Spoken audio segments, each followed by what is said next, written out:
Bienvenido, ya comenzó Biblia Fácil. Qué bueno es que puedas estar allí del otro lado de esta pantalla que nos divide, pero estamos juntos con el único propósito de poder comprender aquellas verdades que Dios nos dejó en su palabra. Esta revelación es tan importante para nuestra vida y qué bueno es que juntos estemos comprendiendo el amor de Dios y el plan de salvación que Dios ya lo planificó, lo estructuró allá en la eternidad.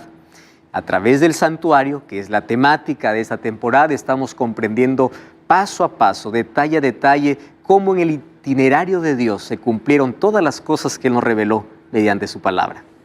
Una vez más, bienvenido, un grande abrazo para ti y toda tu familia que seguramente están disfrutando allí de otras actividades, más hacen una pausa para poder estar allí sentados o en el lugar donde estén para poder juntos estudiar la Biblia. Esto es aquello que vale la pena. ¿Cuántas veces desperdiciamos tiempo en otras cosas? A sentarse con Biblia en mano, disposición en el corazón, para poder comprender lo que Dios tiene para nosotros, no solo vale la pena, vale la vida. Una vez más, bienvenido. Y ya sabes que en esta temporada estoy aquí con 6 amigos de diferentes países estudiando este fascinante tema, esta temporada especial sobre Biblia Fácil, el camino de Dios. Si tú estás listo allí, vamos a hacer una oración. ¿Cuál ha sido tu experiencia aquí durante todo este tiempo? Bueno, fue increíble porque aprendí un montón de cosas que la verdad que no sabía o que tenía mucha confusión. Y la verdad que estoy muy feliz, muy agradecida. Qué bueno, me alegra mucho. Recordando que Carla es de Argentina. Así es. ¿De qué ciudad de Argentina específicamente? Concordia, Entre Ríos. Entre Ríos. Sí. Allí donde está la UAP, Universidad. Universidad Adventista del Plata. Qué bendición. Gracias, Muchas Carla, gracias por estar con nosotros. Muchas bendiciones. A su lado está Oscar. ¿Cómo estás, Oscar? ¿Todo bien? Hola, pastor, muy feliz, muy contento de poder estar acá y nada, decir que muchas confusiones la que tenía, muchas dudas, muchas preguntas. Realmente todavía no terminamos, pero hasta lo que seguimos ahora aprendí muchísimo. Muchas de esas dudas que tenía ahora ya no las tengo. Qué lindo. Así que muy contento. Y tú sabes que cada vez que nosotros profundizamos nuestro conocimiento en la palabra de Dios, cambia nuestra vida, nuestra visión de ver las cosas, incluso de enfrentar la vida. Y el conocimiento de la verdad sin duda nos da libertad. Realmente, y entender el mensaje, y no solo eso, sino que ver también de cómo lo puedo aplicar a mi vida, en cómo me puede ayudar a mi diario vivir. Porque no solamente queda en el conocimiento cognitivo, tiene que ser práctico, actitudinal. Exactamente. Eso es lo que Dios quiere. Gracias, Oscar, por estar con nosotros. Un gusto. Bueno, en los próximos programas iremos conversando con los demás. Hoy vamos a continuar con el tema que ya comenzamos en el programa anterior sobre el ministerio de Cristo en el lugar santísimo. Hoy vamos a hablar específicamente sobre la obra de juicio. ¿Por qué era necesario un juicio? ¿Cuál es la estructura de ese juicio? ¿Cómo se está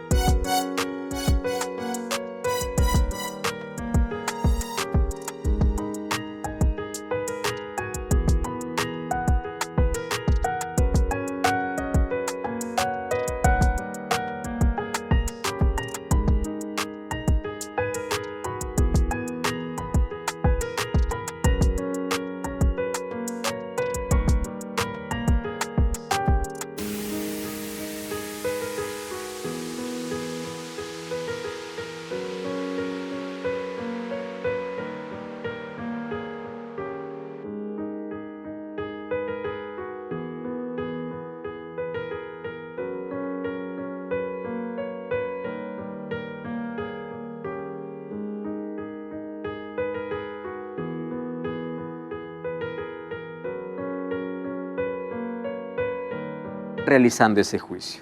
Eso vamos a ver en nuestro programa de hoy. Antes yo quiero mencionarles que hablar del santuario es hablar de una doctrina.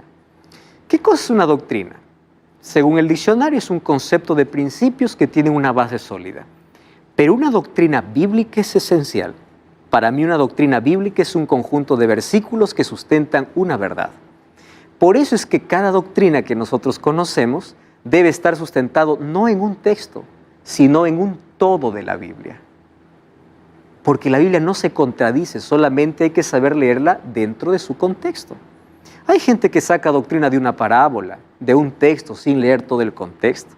Para que una doctrina pueda ser sólida, tiene que estar respaldada por todas las escrituras, de Génesis al Apocalipsis. Entonces, por ahí hay muchos que creen, por ejemplo, en la inmortalidad del alma. Muchos que por allí creen, esos temas vamos a hablar en los próximos programas incluso. ¿Cómo es que algunos pueden sacar un texto fuera de su contexto y es un pretexto para poder enseñar y practicar la verdad? O la mentira, ¿no? Salirse de la verdad. ¿Por qué es necesario una doctrina? Escuchen por esto, por esta razón. Porque todos amamos a Jesús, por lo menos el cristianismo tiene como referencia a Jesús como su Salvador. Pero Jesús no es vacío. Yo no puedo decir Jesús, Jesús. ¿Quién es Jesús? ¿Quién es Él? Cuando yo empiezo a investigar quién es Él, eso es una doctrina. Por ejemplo, si yo creo en la muerte y resurrección de Jesús, es una doctrina de la salvación. Si yo creo en el ministerio de Jesús, lo que está haciendo hoy a mi favor y en el juicio final, es una doctrina. ¿Cuál doctrina? Del santuario. Si es que yo creo, por ejemplo, en que Jesús va a volver, y yo sustento con toda la Biblia, es una doctrina, porque cuando mi creencia en Jesús es sólida, está basada sobre una doctrina. Jesús, yo no sirvo a un Jesús vacío, yo sirvo a un Jesús con contenido, a un Jesús que me da una base sólida para creer en lo que creo. La fe está basada en evidencias. Escuchen una cosa, pero hay muchos que predican una doctrina sin Cristo, y eso es peligroso, porque una doctrina presentada sin Cristo hiere, ofende. Cristo es el centro de nuestra doctrina. Si sacamos a Cristo de cualquier doctrina, de cualquier mensaje, hemos perdido el foco. Cristo es el centro del Evangelio, Cristo es el centro de cada doctrina, Cristo es el centro. Nuestros mensajes tienen que ser cristocéntricos. ¿Qué significa? Cristo es el centro. Si Cristo no es el centro de mi mensaje, ese mensaje es vacío. Puede tener mucho contenido, mucho argumento, pero no tiene a Cristo. Ahora, ¿puede existir una doctrina sin Cristo? Sí, pero jamás un Cristo sin doctrina. ¿Comprenden eso? Hay muchos que pueden predicar una doctrina sin Cristo, pero yo no puedo predicar a Cristo sin una doctrina. Porque cuando voy a Jesús, Él me muestra el conjunto de verdades que yo debo comprender. Por eso la Biblia dice, la vida eterna consiste en que me conozca. ¿Cómo vas a conocer a alguien que tú no tomas tiempo para investigar, para saber quién es? Dios no quiere lectores superficiales. Dios quiere aquellos lectores que profundizan su conocimiento en Él. Ese conocimiento nos debe llevar ¿a dónde? A la práctica. Y mientras más leemos la Biblia, mejor podemos descubrir el retrato de Jesús. Mejor. Y eso es lo que estamos haciendo. El santuario es una doctrina por excelencia para mostrarnos quién es Jesús. Ahora, ¿ustedes saben que nuestro conocimiento de doctrina determina nuestra creencia en Dios? Por ejemplo, si yo creo en un Dios que tortura a aquellos que son desobedientes por miles y miles de años, el Jesús que yo creo es un Jesús sádico. Si yo creo en un Jesús que cuando vino quebrantó la ley, el Jesús que yo creo es un Jesús pecador. Por eso tengamos mucho cuidado. Cuando nosotros abrimos la palabra de Dios, leerla para poder encontrar a Cristo y la razón por la cual está escrito. Porque una doctrina equivocada me puede llevar a un concepto equivocado de quién es Cristo. ¿Correcto? ¿Saben qué cosa es lo que me preocupa? Que hoy vivimos en una sociedad donde la gente no quiere profundidad, gusta mucho de la superficialidad. Y le voy a explicar por qué. Hay gente que va a la iglesia no para encontrar a Cristo, quiere solo dinero, quiere solo un milagro. Veo iglesias llenas con gente vacía, que durante todos sus cultos, todo lo que hacen son shows. No se abre la Biblia, no se predica, no se muestra a Cristo. Y hay gente que hoy más le gusta vivir experiencias que conocer la verdad. Yo quiero sentir, siento. Es decir, quieren un relacionamiento con Cristo basado en sentimientos. Y eso no es la fe, queridos. La fe tiene una base sólida. ¿Dónde? En la palabra de Dios. Por eso Romanos 10:17 dice, la fe viene por el oír y el oír la palabra de Dios. Nosotros venimos para tener una experiencia con Cristo, no basada en lo que sentimos, sino basada en la fe. ¿En qué creemos? ¿Cuál es tu base? ¿Por qué crees lo que crees? ¿Por qué tú haces lo que haces? ¿Dónde está basado eso? Vuelvo a repetir, hay mucha gente que va a la iglesia solamente para buscar experiencias sentimentales. No importa la verdad que se proclama. Yo ya conversé con mucha gente diciendo, pastor, yo sé que por aquí está equivocado, por aquí no estamos bien. Pero me gusta estar allá. Entonces, ¿a qué vas? ¿A tener una experiencia contigo o una experiencia con Dios? Ese es el problema de nuestra generación. Por eso es que dejó de leer la Biblia y empezó solamente a escuchar y a creer todo lo que por allí se dice, sin comprobar lo que la Biblia dice. Este programa incentiva a las personas a abrir la Biblia, leer la Biblia, que nuestros argumentos sean basados en la Biblia, no en lo que yo creo, la iglesia cree, porque la placa de una iglesia no salva. La palabra de Dios trae a Cristo y debemos conocerlo en su esplendor. Karina. Eso pasó conmigo. Yo realmente muy poco leía la Biblia, pero nunca comprendía. Y creía más en lo que decían otras personas. Nada que ver con lo que está escrito. Exactamente. Y hoy recién puedo decir que comprendo gracias a los estudios que hago, ¿verdad? Con usted desde mi casa. Qué bendición. Qué bueno. Y nuestros ojos, cuando son abiertos a una verdad que desconocimos por mucho tiempo, tenemos dos opciones. O nos encerramos en nuestro capricho y decimos yo sigo con lo que creo, o doblego mi voluntad a lo que Dios quiere para mí. Eso es asunto de elección, porque hay tanta gente que conoce la verdad, pero prefiere vivir en la mentira. Y eso es terrible. Vamos entonces a ver cómo a través del santuario podemos ver dos cosas de Dios: el amor de Dios y la justicia de Dios. Mucha gente solamente quiere ver el amor y no la justicia. Por eso es que ustedes van a escuchar siempre miles de predicaciones hablando solo del amor. Amor, amor, amor. Y por supuesto que su justicia está basada en el amor. Sin embargo, si solamente vemos a ese Dios de amor, cuando veamos a ese Dios justo, para muchos les va a ser sorprendido. ¿Pero por qué Dios hace eso? Es que Dios es amor y es justicia. Y Él siempre ha sido así. Y la Biblia presenta a ese Dios completo. Y tenemos que ver esos dos lados. ¿Dónde lo vemos? En el santuario. Hoy vamos a ver, a partir de hoy, la justicia de Dios. Hasta aquí hemos visto el amor, el sacrificio. Jesús entró al atrio, Jesús entró al lugar santo. Y cuando esté en el lugar santísimo, se realiza una obra de juicio. ¿Para qué? Para hacer justicia. Por eso mucha gente cuando mira a Cristo solamente se queda en el atrio. ¿Dónde se queda? En el Calvario. Pero ya no entra al lugar santo. Ya no entra al lugar santísimo. No comprenden el ministerio completo de Cristo. Laura. Que también tenemos que ver que muchas veces decimos no, porque en la Biblia dice que no puedes hacer esto y no puedes hacer esto. ¿Y por qué no podemos hacer eso? Porque justamente Dios es de amor y busca lo mejor para nosotros. Que te digan que no puedes hacer algo aunque te guste o aunque no sea lo mejor, es por eso, porque no es lo mejor. Yo creo que los padres entienden mejor esto. O los niños nunca entendemos cuando un papá dice no. Solo cuando somos adultos decimos, tenía razón, ¿no? En la vida comprendemos eso. Muy bien. 3 fases del ministerio de Cristo son reveladas en el santuario. ¿Recuerdan ustedes? No se olvide. Sacrificio sustitutivo, que es lo que ocurrió en el atrio. Sacrificio de Jesús. Mediación sacerdotal, ¿dónde ocurrió? Allí en el lugar santo y lugar santísimo. Y juicio final, ¿dónde va a ocurrir? ¿O dónde está ocurriendo? En el lugar santísimo.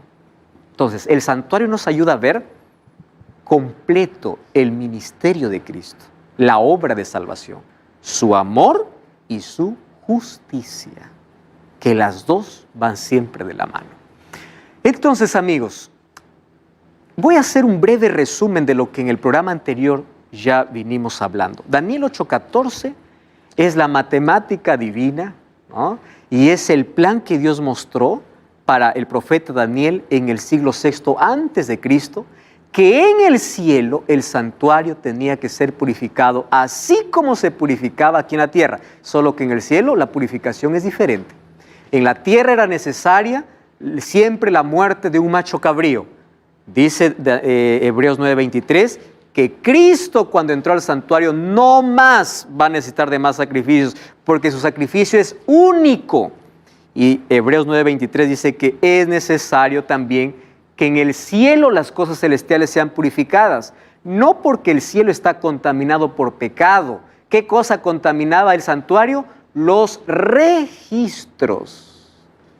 El santuario terrenal era contaminado por la sangre que ingresaba al santuario, solo que esa sangre estaba contaminada porque aquí, antes de ser sacrificado el animal, el pecador colocaba su mano sobre el animal, confesaba sus pecados y él transfería sus pecados.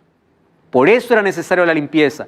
En el cielo es necesaria una limpieza. ¿De qué? De los registros de pecado. Por eso ingresó ¿quién? Jesucristo en su nueva fase. ¿Cuándo ocurrió?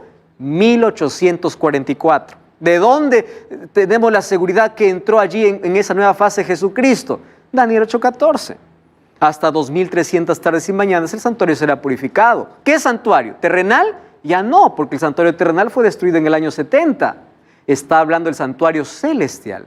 Solo que las 2300 tardes y mañanas se dividen en varios periodos, de los cuales Daniel 9 dice que 70 semanas estaban determinadas ¿para qué? Para el pueblo judío. Esas 70 semanas comenzaría con la orden de Artajerjes en el año 457, según el libro de Esdras, después de 3 decretos, primero de Ciro, después de Darío, después de Artajerjes, se logró construir los muros de Jerusalén. ¿Cuándo terminan las 70 semanas? El año 34. ¿Por qué dice están determinadas para tu pueblo? Porque el año 34 Israel dejó de ser la nación privilegiada por Dios para hacer la luz para las naciones. Y a partir de allí, ahora todos tenemos el privilegio de ser la luz de Cristo, de predicar su amor. La salvación pasó para todos. No solamente era para un pueblo elegido, como ocurre ahí en el Antiguo Testamento. Ahora, presten atención. Estas 70 semanas, ¿a cuánto equivale? Una semana tiene 7 días. 70 por 7, 490. Y en la profecía, un día equivale a un año. Muy bien. Significa que 70 semanas son 490 años. Esos 490 años están divididos en ¿cuántos periodos? En 3 periodos. Daniel 9, 25 al 27 dice, primero habrá 7 semanas. 7 semanas equivale a 49 años. Esos 49 años significa que terminaría de construirse los muros de Jerusalén. Y después habrá, dice, 62 semanas. ¿Para qué 62 semanas? Para que el Mesías sea ungido. El ungimiento del Mesías representaba el bautismo de Jesús, que ocurrió exactamente cuando terminaron las 62 semanas o 434 años que nos lleva al año 27 después de Cristo. Y en el año 27 Jesús fue bautizado y después dice que después de una semana hará, o a la mitad de semana, de la última semana, hará cesar el sacrificio. Esa mitad de semana, si nosotros sumamos 27 más 7, 34, la mitad sería el año 31. Y en el año 31, ¿cómo hizo cesar Jesús todos los sacrificios? Con su muerte en la cruz. Entonces, en esta profecía estaba, en la primera parte, el ministerio de Cristo que vino a ser aquí a nuestro favor. Sin embargo, el santuario será purificado. Entonces, ¿cómo sabemos cuándo será purificado el santuario? Ya les explicamos en el programa anterior que varios empezaron a estudiar, empezaron a hacer los cálculos, los análisis, y aquí ya estaba más sencillo para poder comprender. ¿Por qué razón? Porque si ya tenemos una fecha de origen, es fácil llegar al final. Muy bien, ¿cómo entonces sacamos allí la cuenta? ¿Cuántos años son? 2300 años. Muy bien, 2300 años, entonces restamos menos 490 que ya fueron cumplidos con el ministerio de Cristo. Y allí si empezamos a restar, nos da 1810 años. Muy bien, ahora se nos hizo más fácil, porque solamente faltaban 1810 años. Muy bien, si faltan 1810 años, vamos a preguntar, ¿cuándo se cumplieron los 490 años? En el año 34. 34 más 1810 años, ¿qué cosa nos da? 1844. ¿Y allí qué cosa sucedió? ¿Y por qué 22 de octubre? Porque si hacemos una transposición del calendario judío, ¿recuerdan cuándo se celebraba el día de la purificación del santuario? El 10º día del 7º mes. El 7º mes era Tishri, que para nosotros sería octubre. Cuando hacen una transposición del calendario judío al calendario gregoriano, que es nuestro calendario, ese 10º día del 7º mes, ¿a dónde nos llevaba? A un 22 de octubre. Y mientras un grupo de gente esperaba la venida de Jesús, Jesús no vino. Ellos habían dado con la fecha correcta, pero con el evento equivocado. ¿Por qué el evento equivocado? Porque Jesús ese día no vendría a la tierra, sino que asumiría una nueva función. Jesús estaba entrando ¿a dónde? Al lugar santísimo. ¿Para qué? Para purificar. ¿Por qué purificar?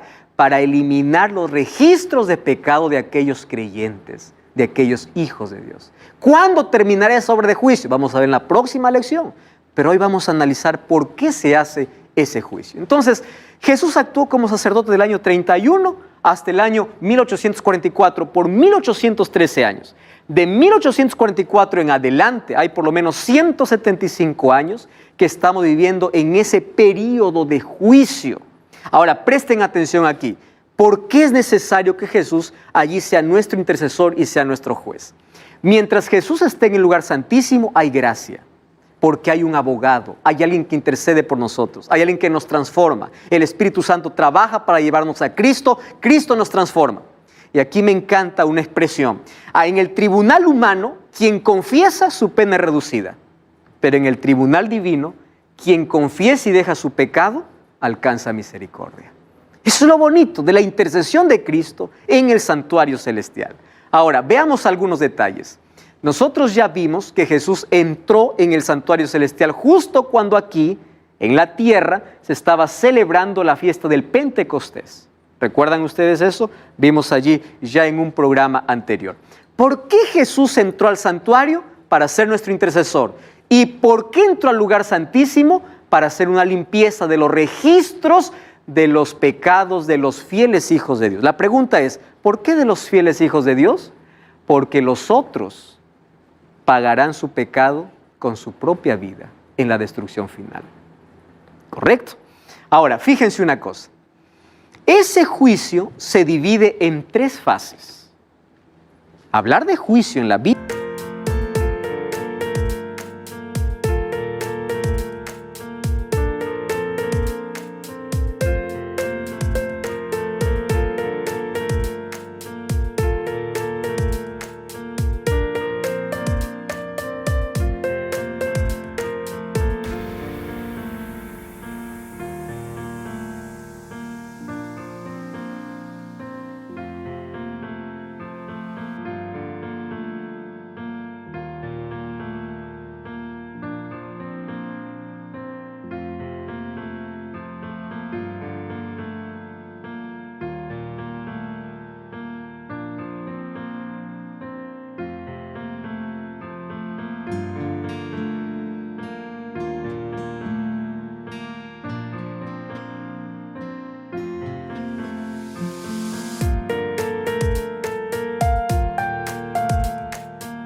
es hablar de 3 momentos diferentes. ¿Cuál es la primera fase? La primera fase es antes de la venida de Jesús. ¿Correcto? Es decir, ahora. Desde que Jesús entró al lugar santísimo, o desde que Jesús es nuestro sumo sacerdote y está purificando el santuario, purificando los registros de pecado. Ahora se está haciendo una obra de juicio. Ahora, en esta primera fase, ¿quiénes son juzgados? Vamos a abrir la Biblia, ¿está bien? Vamos al libro de Juan capítulo 3, versículo 18. Juan 3:16 es un lindo texto que habla del amor de Jesús, ¿verdad? Porque de tal manera amó Dios al mundo. Nos encanta leer ese texto porque de paso aquí está todo el Evangelio. Juan 3:16. Pero ¿qué dice el versículo 18? Miren, Juan capítulo 3, versículo 18. Karina, ¿encontraste el texto? ¿Puede leer, por favor? El que cree en él no es condenado, pero el que no cree ya está condenado, porque no creyó en el nombre del único Hijo de Dios. Muy bien. Presten atención a lo que está diciendo la Biblia. El que cree no es condenado. El que no cree ya está. O sea, no es que Dios lo condena, solo se condena. Ya ha sido condenado. No es que Dios le condenó, solo por no creer. La pregunta es, ¿todo el que cree en Dios se salva? No. Ah, interesante.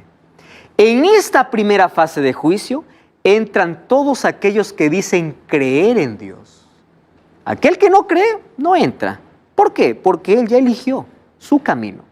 Aquellos que dicen creer en Dios entran a un juicio. ¿Para qué? Para ver si realmente creen en Dios. Karina. ¿Qué pasa, pastor, con las personas que creen en último momento así de... Sabes, hablar de asunto de salvación es un asunto extraordinario. Dios conoce el corazón y la intención de toda persona.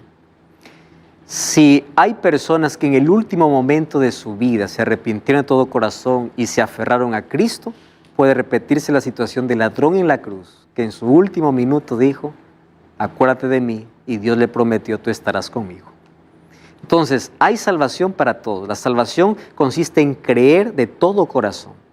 Sin embargo, nadie sabe en qué circunstancias va a morir, cuándo va a morir. Y aquella persona que posterga su decisión y dice, yo me arrepiento antes de morir, está jugando con lo único que tiene en su vida, su elección para ser salvo.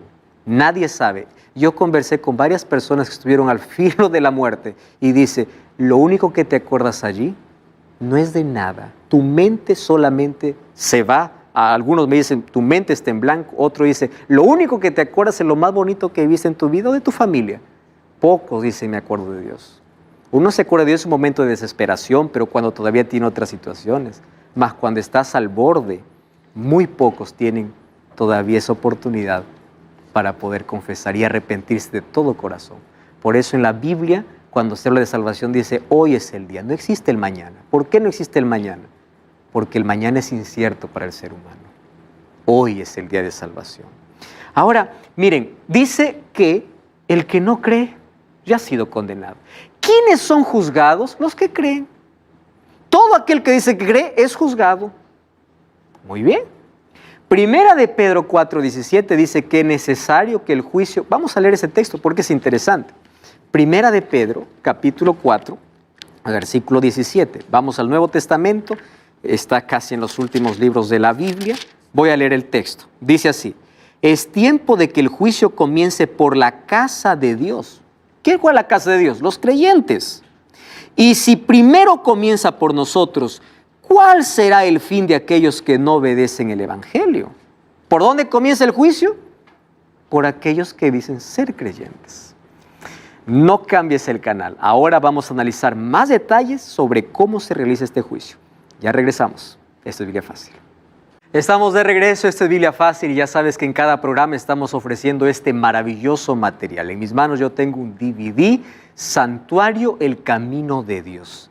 Todo lo que tienes que hacer para obtener este DVD es enviarnos ahora mismo un mensaje a este número de WhatsApp, más 5512 98 100 14 60.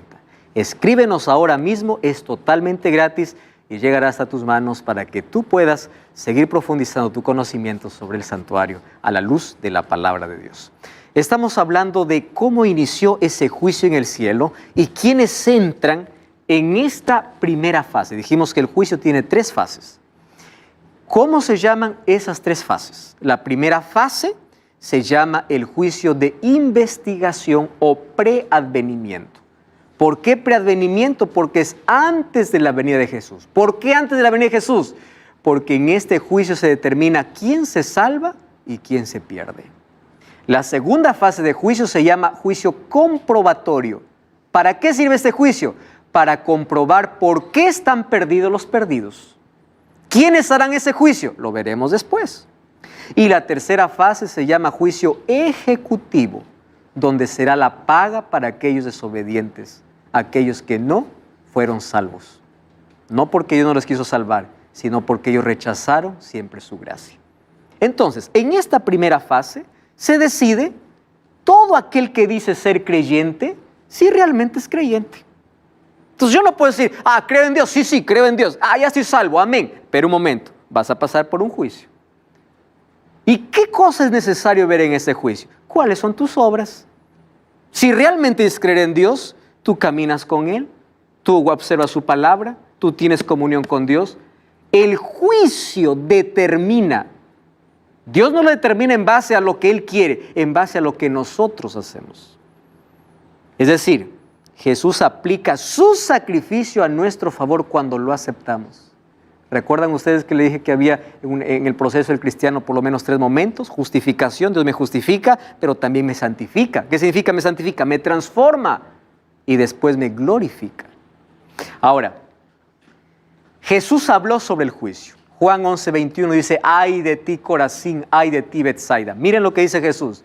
Si en Tiro y en Sidón se hubieran hecho los milagros que han sido hechos en vosotros, hace tiempo que se hubieran arrepentido con cilicio y ceniza. Por tanto, os digo que en el día del juicio será más tolerable el castigo para Tiro y Sidón que para vosotros. ¿Por qué? Ustedes tuvieron más oportunidades y no lo aprovecharon. Está hablando de un juicio. El juicio es un tema bíblico que mucha gente no le gusta ver. Y hoy mismo estamos viviendo un juicio. Ahora, ¿quién hace ese juicio? Juan 5:22. ¿Qué cosa dice? El Padre a nadie juzga, sino que el juicio le dio ¿a quién? Al Hijo. ¿Quién es el Hijo? Jesucristo. Ahí está la ventaja para todo aquel que dice creer en Jesús. Aquel que es creyente camina con Jesús. Jesús dijo, yo soy el pastor. Conozco mis ovejas y las mías me conocen. ¿Cómo me conocen? Ellas oyen mi voz y me siguen, dice Juan capítulo 10. Ahora fíjense, si tú conoces al juez, aquel que se convertirá en juez porque hoy es tu abogado, tú has pasado libre el juicio, porque caminaste con él. Pero si eres un desconocido, digamos en términos para ilustrar, entonces estás perdido. Totalmente. ¿Cuánto conoces de Dios? Por eso Jesús dijo, ¿la vida eterna en qué consiste? En que te conozcan. Conoce al abogado, camina con él, abre la Biblia, ora, camina, obedece. Porque aquel que conoce pasa el juicio. Miren lo que dice la Biblia. Juan 5:24, el que oye mi palabra y cree al que me envió, tiene vida eterna y no vendrá condenación porque ha pasado de muerte a vida. ¿Quién? El que oye mi palabra y cree. Romanos 8:1 dice, ninguna condenación hay para los que están en Cristo Jesús. Entonces nuestra única garantía es caminar con Cristo. Eso es vida cristiana. Vida cristiana no es un conjunto de reglas para obedecer o no. Vida cristiana es caminar con Cristo y cuando camino con Cristo, Él coloca sus gustos en mi vida. Él me hace un obediente natural. Él coloca su ley en mi corazón. Y yo no estoy ahí mirando qué hacer, qué no hacer. ¿Es pecado o no es pecado? Aquel que camina con Cristo sabe cómo conducirse. Eso es vida cristiana, relacionamiento con Dios. Y Dios va cambiando tu vida. Eclesiastés 12 dice, el fin de todo el discurso oído es este. Teme a Dios y guarda sus mandamientos porque eso es todo el hombre. Porque Dios traerá toda obra ¿a qué dice? A juicio. Desde el Antiguo Testamento y está hablando de juicio. Y Jesús dijo, por sus palabras seréis juzgados o por sus palabras seréis condenados. Seremos juzgados por toda obra. Ahora, fíjense una cosa. Teme a Dios y guarda sus mandamientos porque Dios traerá a juicio.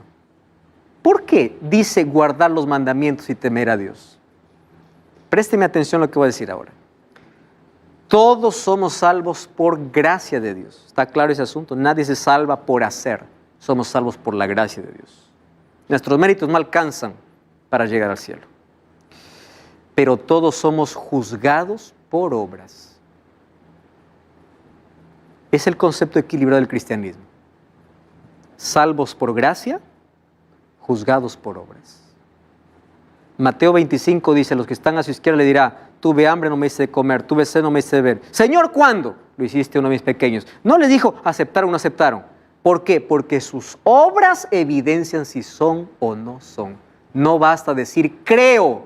¿Cuáles son tus obras? ¿Es la evidencia? Ahora, las obras no salvan. ¿Qué cosas son las obras? La evidencia de un relacionamiento con Dios. 2 Corintios 5:10 dice así, que todos seremos juzgados. Abran la Biblia allí, miren lo que dice el apóstol Pablo. Todos entraremos a ese juicio. No hay excepción, solo que en diferentes momentos. ¿Correcto? En la primera parte, ¿quién entra? Aquellos que dicen creer en Dios. Allí dice necesario que todos nosotros comparezcamos ante el tribunal de Cristo para que cada uno reciba según lo que ha hecho mientras estaba en el cuerpo. Cuando dice mientras estaba en el cuerpo, está hablando mientras estaba en esta vida, sea bueno o malo. Para recibir la recompensa es necesario un juicio. Ahora, en este juicio hay algunos elementos. Primero, ¿por qué es necesario un juicio? Para poder dar respuestas claras ante el universo sobre la justicia de Dios. Para que el sacrificio de Jesús sea aplicado a favor del creyente. ¿Y para qué más es necesario? El juicio siempre es a favor del pueblo de Dios. Nunca en contra, a favor. Porque aquel que dice creer y camina con Cristo, de este juicio, el veredicto final, ¿cuál es? Él está salvo. Esto es lo lindo del ministerio de Cristo. Ahora, amigos, como en todo juicio, hay algunos elementos. ¿Quién es el juez? Aquel que hoy es nuestro abogado. ¿Qué cosa decía Juan 5:22? Un texto que ya leímos. El Padre nadie juzga, sino todo juicio, ¿a quién le dio? Al Hijo. ¿Quién es nuestro abogado? Hoy es nuestro abogado Jesucristo. ¿Dónde? Porque está en el santuario celestial todavía intercediendo. Pero un día, cuando salga del lugar santísimo o cuando deje su obra sumo sacerdotal, Él viene solamente para dar a cada uno su recompensa, es decir, para dar el veredicto final. Primera de Juan 2:1, ¿qué cosa dice? Hijitos míos, estas cosas escribo para que no pequéis. Si alguno hubiere pecado, abogado tenemos para con el Padre. ¿A quién? A Jesucristo el justo. Él es nuestro abogado. ¿Quién es el acusador? Apocalipsis 12:10 dice, ahora está fuera el grande acusador, el acusador de vuestros hermanos. Aquel que los acusaba de día y de noche, haciendo referencia ¿a quién? A Satanás. Mire, una voz que decía, ha venido la salvación, el poder, el reino. Ha sido expulsado el acusador de nuestros hermanos, el que lo acusaba delante de nuestro Dios de día y de noche. ¿De quién está hablando? Versículo 9. Fue lanzado fuera el gran dragón, la serpiente antigua que se llama Diablo y Satanás. ¿Quién es el acusador? Satanás.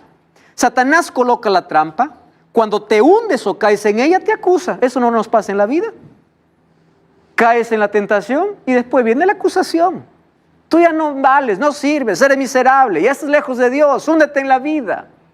Satanás es el que acusa, incluso en este tribunal. Ahora, en este tribunal, ¿quiénes son los testigos? Miren lo que dice Apocalipsis capítulo 20, versículo 2. Apocalipsis 20, 12. Dice así, vi a los grandes pequeños de pie ante el trono de Dios. Los libros fueron abiertos y otro libro fue abierto, el cual es el libro de la vida, y fueron juzgados los muertos por las cosas que estaban escritas en los libros según sus obras. ¿Quiénes registran en un libro todas nuestras acciones? Los ángeles. Ellos son los testigos oculares de lo que hablamos, de lo que hacemos, de todo. Cuando alguien dice, nadie me ve lo que estoy haciendo, todo está siendo registrado en el cielo. ¿Por qué es necesario registrar? Para que nadie pueda refutar y decir, oh, Dios es injusto, salvó a quien no debió, se perdió a quien debió ser salvo. No, todo está registrado.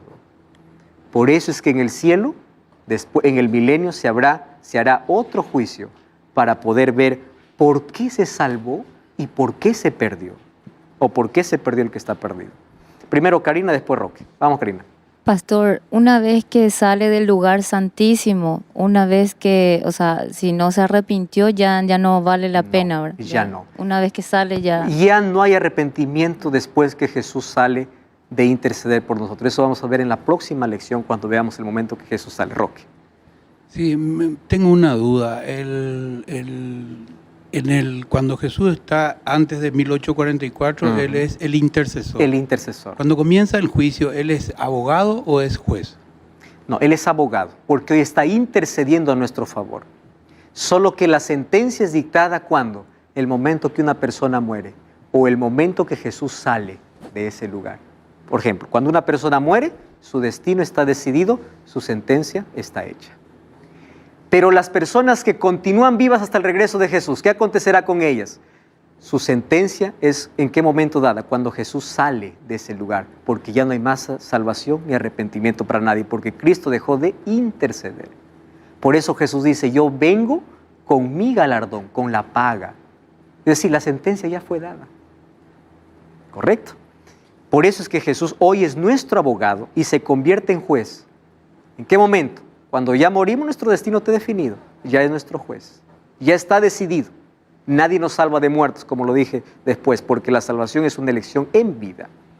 Ahora, amigos, ¿quién es el acusado? Hechos 17:31, obviamente, todos nosotros, todos los seres humanos. ¿Cuál es el código moral? Miren, vamos al libro de Santiago capítulo 2, porque en todo juicio tiene que haber un código. ¿Cómo me declaras culpable si es que no hay un código? Santiago capítulo 2, versículo 10 al versículo 12. Cualquiera que guarde toda la ley pero ofende en un punto se hace culpable de todos. El que dijo no cometerás adulterio también ha dicho no matarás. El que dijo no cometes adulterio, pero si tú no cometes adulterio pero matas, te has hecho transgresión de la ley. Hablad y haced como los que habéis de ser juzgados por la ley de la libertad.